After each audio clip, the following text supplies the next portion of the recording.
जय हिंद दोस्तों, मेरा नाम है नीरज और आप देख रहे हैं हमारा यूट्यूब चैनल नीरज और क्लासेस। आज हम लोग बात करने वाले हैं सर आप लोग जो है अपने ऑडिटिंग के पेपर की कैसे प्रिपरेशन कर सकते हैं। देखिए, ऑडिट का पेपर जो है सर बहुत आसान होगा और आप लोग जो है आसानी से नंबर स्कोर कर लेंगे, लेकिन एक स्ट्रैटेजी आपके पास होनी चाहिए। सर मैं पूरी कोशिश करूंगा आपको इस वीडियो के अंदर जो है पूरी की पूरी स्ट्रैटेजी बता दूं। सबसे पहले सर वीडियो को जल्दी से लाइक कर दीजिए, वीडियो को लाइक टारगेट रखते हैं 1000 लाइक्स का। एक और आपसे रिक्वेस्ट करना चाहूंगा कि अकाउंट्स के पेपर के सर बिल्कुल भी स्ट्रेस मत लीजिए, बिल्कुल भी लोड मत लीजिए। अगर आप उसका लोड लेंगे सर आपको होगी बहुत ज्यादा दिक्कत बाकी सारे पेपर्स के अंदर। ऐसे कि सर ये आदत है कोई पेपर टफ कोई पेपर ईजी, तो मैं बोलूंगा कि सर जब तक पेपर खत्म ना हो जाए तब तक तो सोचिए ना रिजल्ट के बारे में। आपका काम था पेपर करके आना और आपने सर वो पेपर कर दिया और आपको सर रिजल्ट के बारे में बिल्कुल सोचने की जरूरत नहीं है। चलिए इसी बात के साथ साथ चलते हैं आगे और देखने की कोशिश करते हैं सर ऑडिट में हम लोग जो है कैसे कवरेज देने वाले हैं। ओल्ड कोर्स और न्यू कोर्स वाले दोनों ही स्टूडेंट्स जो है इस वीडियो को ध्यान से देखिए, क्योंकि आप दोनों को ही फायदा पहुंचने वाला है। देखिए, सबसे पहले बात करते हैं सर हम लोग जो है तैयारी शुरू कैसे करेंगे। सो आई विल सजेस्ट कि भाई आप लोग तैयारी कैसे शुरू करें। सबसे पहले आप लोग आज ऑडिट रिपोर्ट वाला चैप्टर जो है उठा लेंगे। ऑडिट रिपोर्ट वाला चैप्टर कौन सा होता है, जिसके अंदर आपके ऐसे 700 701 705 706 जो है कवर होते हैं। 710 को भी आप लोग कवर करेंगे। ये 5 ऐसे जो है आप लोग इस कोर्स के अंदर जो है कवर करके जाने वाले हैं। स्टेप 1 में आपसे ऑडिट रिपोर्ट उठाने को क्यों, क्योंकि सर बहुत सारी चीजें ऐसी हैं ऑडिट रिपोर्ट के अंदर जो आपको पूरे ऑडिट के अंदर काम आने वाली हैं। तो उसका सर हम लोग पहले से फायदा उठाते हुए चलेंगे, जैसे कि सर क्लीन ओपिनियन क्या होता है, मॉडिफाइड ओपिनियन क्या होता है, डिस्क्लेमर क्या है, एडवर्स क्या है और क्वालिफाइड क्या है। ये आप देखेंगे पूरे ऑडिट में ही काम आने वाला है। तो सर अपने अपने जो फ्लो बनाना है वो इसी तरीके से बनाना है कि भाई सबसे पहले जो है हम लोग जो है क्या करके जाएंगे, ऑडिट रिपोर्ट के सारे एसेस जो है कंप्लीट कर लेंगे। एक बार को 710 को आप लोग थोड़ा सा ब्रेक दे सकते हैं कि 710 को मैं लास्ट में कवर कर लूंगा। चिंता मत कीजिए, ऐसे वाइज सर मैं आपको कैटेगराइजेशन दिखाऊंगा कि कौन सा ऐसे जो है कौन सी कैटेगरी में कवर हो रहा है। बिल्कुल भी चिंता मत कीजिए। आइए उसके बाद बात करते हैं सर हम लोग कंपनी ऑडिट के बारे में। सेकंड चैप्टर सर जो मैं चाहता हूं आप लोगों से, मैं वो चाहता हूं कि आप कंपनी ऑडिट उठाएं।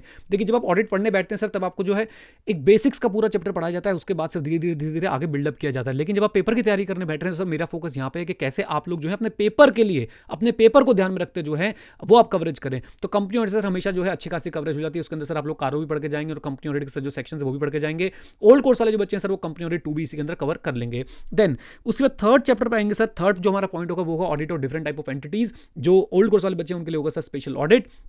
देखिए मेरी बात सुनिए सर, ये चैप्टर जो है ना बहुत आसान है, बहुत स्कोरिंग है। इसके अंदर सर कुछ घिसे पिटे क्वेश्चन और वही जो है बार बार रिपीट होकर आते रहते हैं। तो हमें सर इसका फायदा उठाना है और हमें सर इसके अंदर से जो है क्वेश्चंस कवर करके जाने हैं। जो भी पास्ट ईयर क्वेश्चंस आपको मैंने करवाए हैं या फिर जो भी पास्ट ईयर क्वेश्चन आपकी बुक में है, आप किसी भी टीचर से पढ़ रहे हैं सर, उन्होंने सबने जो है कवर किए होंगे। क्योंकि फिर वही बात, गिने चुने क्वेश्चन है सर, वो जरूर करके जाइएगा। जैसे कि लोकल बॉडी का क्वेश्चन है, पार्टनरशिप का क्वेश्चन, हॉस्पिटल का क्वेश्चन है, सिनेमा का क्वेश्चन है, एटसेट्रा एटसेट्रा। आइए गवर्नमेंट ऑडिट पर थोड़ा सा ज्यादा फोकस रख के जाइएगा, खास करके प्रोप्राइटरी ऑडिट पर थोड़ा सा ज्यादा फोकस रख के जाइएगा। देन उसके बाद सर मैं आपसे बात करता हूं कि अब आपने जो है अपने बेसिक वाले जो चैप्टर होते हैं ऑडिटिंग के वो हमने कंप्लीट कर लेने से, जैसे कि nature, scope and objective, audit strategy, planning, audit program, documentation and audit evidence and risk assessment and internal control. Okay, और पांचों भी बल्कि मैं इसी के साथ जोड़ देता हूं। ये 5 चैप्टर का चंक बन गया जो आपने कवर कर लेना है। अब खुशी की बात क्या है, खुशी की बात यह है प्यारे कि इसकी रिवीजन वीडियो जो है हमारे पास पहले से तैयार है। उसका लिंक जो मैं आपके साथ शेयर कर दूंगा नीचे कमेंट बॉक्स में। जो पिन कमेंट होगा उसके अंदर आपके पास बहुत सारे इंपॉर्टेंट लिंक्स होंगे, उनको जरूर चेकआउट कर लीजिएगा। इवन ये चैप्टर भी, ये 5 चैप्टर भी रिवाइज है, ऑडिट रिपोर्ट भी रिवाइज है, कंपनी ऑडिट भी रिवाइज है, इंक्लूडिंग कारो। राइट, तो आप लोगों के सर ये 5+2 7 चैप्टर तो मैंने आपको रिवाइज करा के दे दिए। तो भाई घबराने की कोई भी बात नहीं है। इसके बाद ऑटोमेटेड एनवायरनमेंट आप लोग क्वेश्चन बेस करके जा सकते हैं। आज तक जितने क्वेश्चन पूछे हुए मुझे ऐसा लगता है कि सर उसमें से कोई का तो क्वेश्चन जो दोबारा से पूछ लेंगे। तो इसलिए आप लोग सर क्या करेंगे, आप लोग सर जी इसको क्वेश्चन बेस भी पढ़ के जाएंगे तो बहुत बढ़िया हो जाएगा। ऑल तो मैंने क्लास में अच्छे समझा रखा है, बट फिर भी इसके क्वेश्चंस अच्छे से करके चले जाइए, काम हो जाएगा आप लोगों का। देन आता है सर ऑडिट सैम्पलिंग छोड़ने का नहीं है, एनालिटिकल प्रोसेस छोड़ने का नहीं है। ऑडिट बैंक, इसको भी सर आप लोग जो ऑडिट ऑफ बैंक, अगर सर आप लोग इसको भी क्वेश्चन बेस करके चले जाएंगे तो ठीक है, एक अच्छा खासा रिस्क जो है सर वो कवर हो जाता है। लेकिन इसमें से सर मुझे लगता है कि आईसीए के पास जो ना प्लेग्राउंड बहुत बड़ा है, वो किसी भी तरफ से शॉट मार सकता है और हमारे लिए सर जरूरी नहीं है कि हमने वहां पे फील्डर लगा रखा हो, बट फिर भी क्वेश्चन बैंक कवर करके जाइए सर। अगर सर आईसीए का शॉट सर सही नहीं लगा तो डेफिनेटली सर हम लोग कैच आउट कर देंगे आईसीएआई को। लास्ट में सर जब कुछ ना बचे तो आपने करना है audit of item of financial statement. ये सर एक समुद्र है, समुद्र की सर गहराई कोई नहीं नाप पाया आज तक, तो सर हम कैसे नाप सकते हैं। लेकिन फिर भी जितने क्वेश्चन भी इसके आए हुए हैं इनके भी सर आप क्वेश्चन बेस्ड अगर तैयारी करके चले जाएंगे तो मुझे उम्मीद है कि सर उसमें से आपसे जो है क्वेश्चन ये पूछ लेंगे। राइट, तो ये तो हो गया सर चैप्टर वाइज की बात करता हूं मैं। अगर अच्छा यहां पे ओल्ड कोर्स वालों को सर मैं एक बात बताना चाहूंगा कि देखो भाई आप लोग क्या कर सकते हो, आप लोग ये जो audit of item financial statement है ना, ये आपके लिए वाउचिंग वेरिफिकेशन है, डरने का नहीं है। ओल्ड कोर्स वालों का ये वाउचिंग वेरिफिकेशन है और कोई भी ऐसी बात नहीं है जिससे आपको बिल्कुल भी डर लगे। तो एकदम बिल्कुल चिल्ड आउट रहिए और सर आप लोगों ने ध्यान रखना है कि भाई कवरेज जो है वो हो जानी चाहिए। बैंक ऑडिट ऑटोमेटेड एनवायरमेंट आपके सिलेबस में नहीं है ओल्ड कोर्स वालों, उसके बदले आपके पास जो है वो ईआईएस बोल रहा हूं, ईडीबी वाला चैप्टर है, तो वो आप वैसे ही क्वेश्चन बेस कवर करके जा सकते हैं। ऑलमोस्ट बाकी सारा सिलेबस जो है आप लोगों के सेम होने वाला है, बस कंपनी ऑडिट 2 जो है आपके लिए एक्स्ट्रा है ओल्ड कोर्स वालों के लिए। अच्छा, अब बात करते हैं मित्रों एसए की। एसए में सर हमारे पास क्या क्या है जरा ध्यान से देखिएगा। ये सब मैंने जो एसए की लिस्ट बना दी है, इसमें कुछ ऐसे एसए भी हैं जो ऐसा लगता है, जो लोग बाग कहते हैं कि सर कोर्स का पार्ट नहीं है, लेकिन मैं कहता हूं कि सर उनको जरूर करके जाना चाहिए। तो मैं आपको सर कैटेगराइजेशन बताता जाऊंगा, आप लोग बस उस हिसाब से जो है इसको कवर करते जाइएगा। प्रॉमिस करके जाइए कि सर इसमें से आप कुछ भी जो है वो छोड़ने वाले नहीं है।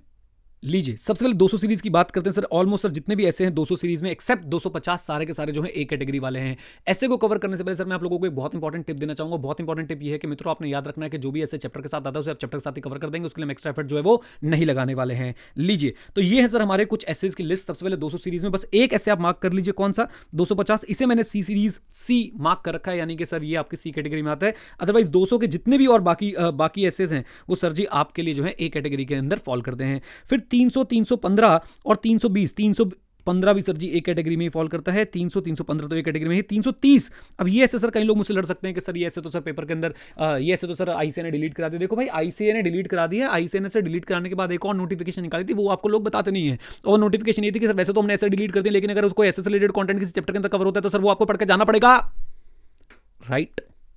ओके, फिर बात करते हैं सर जी ऐसे 450 की। ये भी सर आईसीए बोलता है सर डिलीट कर दिया, लेकिन सर मुझे लगता है कि 300, 300, 450 की ना ऑडिट कैसे पढ़ सकता है कोई। तो इसलिए भाई दोनों ऐसे सर मैं तो अपनी क्लास में हमेशा कवर कराता ही हूं, और मैं हमेशा सजेस्ट करता हूं कि सर कवर करके जाइएगा। ऑल दो मैंने कैटेगरी में बी और सी लिखा हुआ है, लेकिन फिर भी कवर करके इनको जरूर जाइएगा, उतना ही जितना मैंने आपको क्लास में कवर करा रखा है।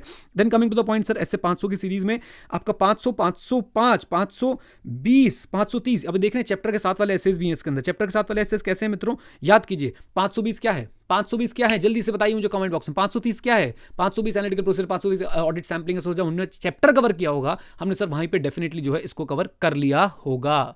बीच बीच में मुझे थोड़ा सा पॉज लेना पड़ रहा है, क्योंकि भाई कभी कभी जो है ये इनएक्टिव हो जाता है, काम करना बंद कर देता है, बट कोई बात नहीं, मैंने से अपनी पूरी स्पीड मेंटेन करके, ताकि आप लोगों का टाइम जो है बिल्कुल वेस्ट ना हो। तो 500 की सीरीज सर मैंने इस तरह से जो है डिवाइड कर दिया, आप लोग सर स्क्रीनशॉट ले सकते हैं। उसके बाद सर आपके पास 600 में सिर्फ एक 610 ही, उसको मैंने बी कैटेगरी में डाला है। देन 700 सीरीज, जैसे मैंने आपको बोला कि सबसे पहले सर आप लोग जो है ऑडिट रिपोर्ट कवर करेंगे, और उसके बाद सर आप लोग जो है 710 को सी कैटेगरी में रख सकते हैं। कहने का मतलब ये सर सी कैटेगरी वाले एसेस को आप लोग बाद में कवर करेंगे। सबसे पहले आप लोग उठाएंगे सर जी अपने ए कैटेगरी वालों को, उसके बाद उठाएंगे आप बी कैटेगरी वालों को, उसके बाद उठाएंगे आप सी कैटेगरी वालों को। इस तरह से आप लोगों ने चलना है।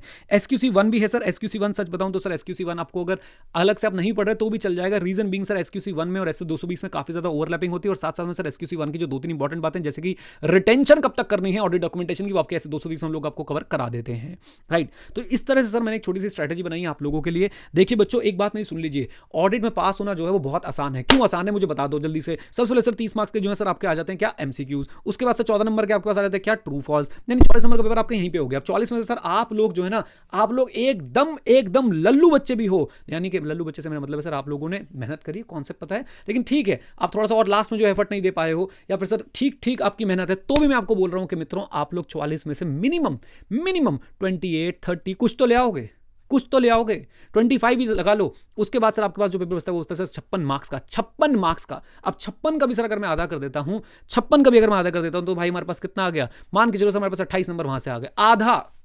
Just think over it, right? तो सर हम लोग चीज़ें कर सकते हैं, यही है कि हम लोग करना नहीं चाहते हैं। तो 28 वहाँ पे, 28 यहाँ पे सर, तब भी सर आपके जो मार्क्स बढ़िया बन रहे हैं, 56 के आसपास पहुँच रहे हैं। तो प्लीज़ कोशिश कीजिएगा सर, कोई ऐसी स्टूपिडिटी वाली मिस्टेक मत करके आइएगा। एक बच्चे को मैसेज आया यार, मेरा ना दिल अंदर से टूट गया, सर। ऐसे रैंडम मैसेज में देख रहा था, उसने मुझे मैसेज कर रखा कि भाई देखो सर बात ऐसी है सर, करेक्ट इनकरेक्ट में सर मैं ना रीजन गलत लिख के आया हूँ सर, मुझे मार्क्स 0 दिए। तो भाई 0 ही डिजर्व करता है तू भाई।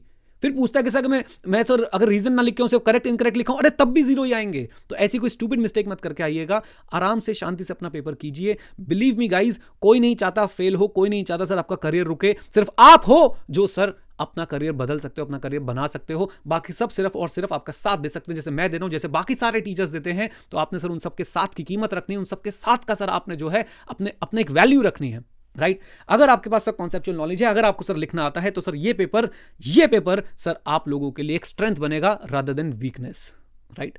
उम्मीद करता हूं गाइस इस वीडियो के साथ सर आप लोगों को एक स्ट्रैटेजी मिली और सर आपको थोड़ी बहुत मोटिवेशन मिली होगी। उम्मीद करता हूं सर आप लोग जो है पेपर के अंदर जीत के आएंगे और साथ में अपने माँ बाप का, अपने टीचर्स का नाम रोशन करेंगे।